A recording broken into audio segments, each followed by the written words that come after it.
Selvstændig vs ansat, let's go! Ansat har du ofte 37 timer, basta, bum, der er ikke mere der. Det bestemmer du selv dine tider, men du ender ofte med at arbejde 45, 50, 60 timer om ugen, mand. Ansat skal du bare møde op, du kan slukke din hjerne fuldstændig, og så skal du bare møde op og gøre, hvad fuck der bliver sagt, og tjene din løn. Selvstændig, så gør du, hvad fuck kunderne siger, der bliver sagt. Nej, det gør du ikke. Selvstændig skal du have rigtig mange hatte på.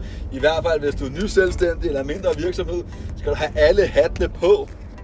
Større virksomhed, for eksempel min storebror, som har 40, 45, 50 ansatte. Ja, han har stadig mange hatte på, selvom man har større virksomhed. Ansat, der er pension, du skal ikke tænke på så meget, du får fast løn, du ved, hvad du tjener, du skal ikke være bange for, om du har råd til dine regninger.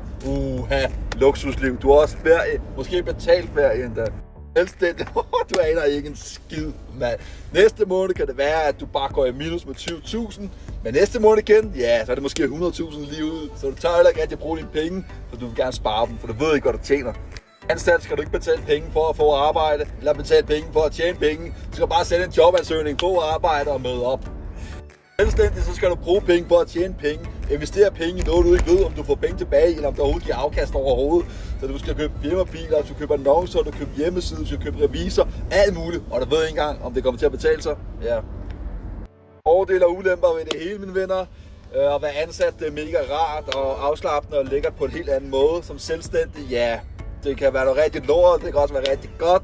Det er lidt mere spændende, synes jeg, fordi alt kan ske, og du kan tjene mange flere penge, og nogle gange mindre penge. Det er meget sådan en rutsjebanetur, det kan jeg godt lide.